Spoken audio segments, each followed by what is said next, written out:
0, 1, 2, 3. Let's get started. Hey y'all, welcome back to the garage, welcome back to the channel, and as you saw in the thumbnail there, got a pretty unique car right here, and we're going to talk about why this car was unique and what changed about it in 1961 for Oldsmobile. Oh, that's real good.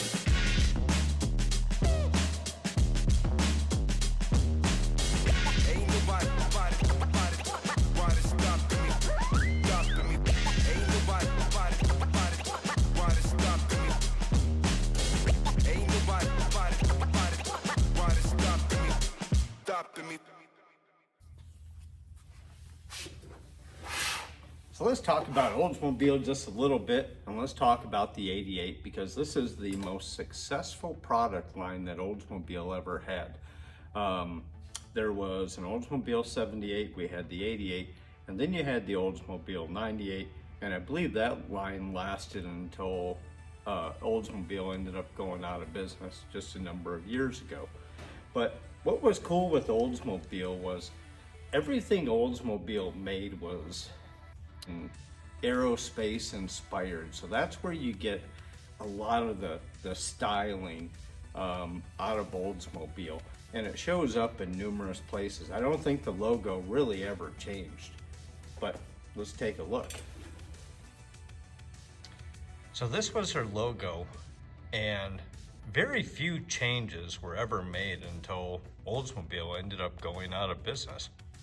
But with everything being aerospace and rocket inspired, that's where you get the clean straight lines. Everything kind of looks like an aerospace intake. I personally feel the quad headlights really help with carrying on that theme with aerospace, and it looks speedy. And over here on the side, just behind the headlights, you see this gill which follows the body line all the way down and tapers off just like the flame of a rocket would do. When you get around to the back, you see even the tail lamps are very aerospace rocket inspired, I would say, along with the shape of the bumpers, having the fins. And as you enter the car, probably one of the things I like most about Oldsmobile is if you look at the center of the steering wheel, it looks just like the exhaust duct on a rocket. Let me shut that off and see if it helps with the image a little better. What was also neat about this car, this has a ribbon speedometer. So basically this is going to light up green to about 30 miles an hour. It's going to turn yellow to about 55 miles an hour. And once you hit 60, it turns red. But it is a high quality interior. And this is a holiday trim package, so it's a little bit nicer. What the holiday trim package meant was this had factory Frigidaire air conditioning, which is separate from the heater system in the car, which is pretty cool. It's also neat under the hood. It has power brakes, it has power steering. Those were some of the options with the holiday package. So this is that Frigidaire standalone air conditioning system. It does tie in a little bit to the heater because there's a hot water control valve that integrates in between it, but that is a Frigidaire air conditioning unit. Now, this particular car, because it's the Super 88, this has the ultra high compression 394 cubic inch, 325 horsepower, but 435 foot-pounds of torque through a 3-speed hydromatic transmission. Had quite a bit of power, and I believe you could order the 455 ultra high compression, which again was 10.5 to 1. It was pretty high compression for back in the day. if you wanted to on the holiday package. But two things that made the 1961 such a big change for Oldsmobile, especially when it came to the 88 line, is this is Oldsmobile's first year of a bubble top. And frankly, I love a bubble top. Cadillac already had theirs, Ford had their bubble top, Chevrolet had their Impala bubble top, but this was Oldsmobile's introduction to the bubble top. In addition, the 88 model, although it shares the same wheelbase, it actually shares the exact same chassis as the previous year models, but the entire body was shortened by 6 inches, and it's considered an ultralight body, making it quite a good muscle car. And when it comes to the Oldsmobile 88, this was not your entry-level 88 model. That was called the Dynamic 88, which was available, and the internet's gonna correct me on this if I'm wrong, but if I remember right, that was a 371 cubic inch 2-barrel with 250 horsepower. And then I guess you would consider this to be the absolute top of the line, which was referred to as a Starfire.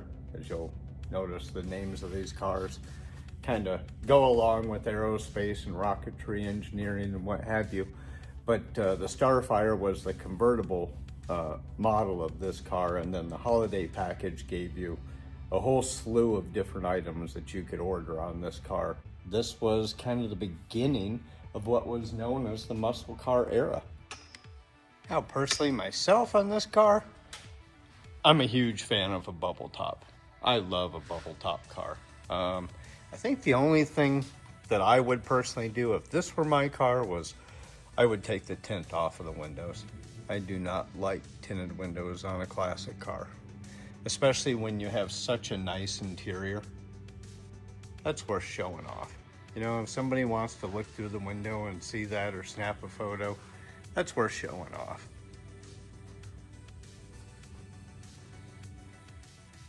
One of the other cool features that I like on this car is that emergency brake pedal. And when you turn the ignition on, it gives you a warning light to let you know that the e-brake is engaged.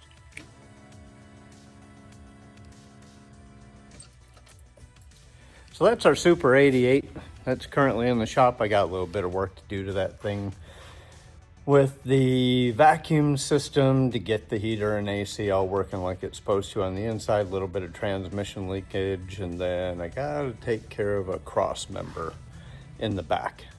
Otherwise, I got a bunch of parts in for the 57. I was actually able to complete assembling the front bumper on this car today, which was pretty nice. And I can start getting the back bumper and everything put together. And I'm gonna throw a few clips in here of when we got the Dodge A100 out of here. But hey, thanks for tuning in. I appreciate y'all, and we'll catch you next time. Be sure to hit that like button, subscribe, and that other button down below, and we'll see you next time. All right, so last time we were here, our Dodge A100, which is out here running, because it's gonna get loaded onto that trailer, which is hooked to my truck, and then that's going back to the customer tomorrow. I just had the Corvette out because I was out messing around in that today. But there's our Dodge A100. If you remember last time we were here, it was wrecked. This is a door that we found on eBay. So I bought that door, did a complete restoration on it, pulled all the body work, pulled all the sheet metal. Got everything nice and straight and lined up. I didn't actually like this gap, but then I went over here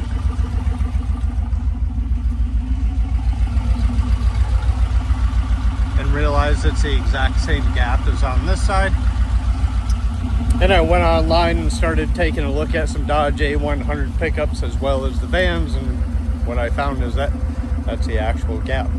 So anyways, that's the Dodge A100. Hey, thanks for tuning in on this short video. I appreciate it. Be sure to hit that thumbs up, subscribe down below, hit that other button. We'll see y'all next time.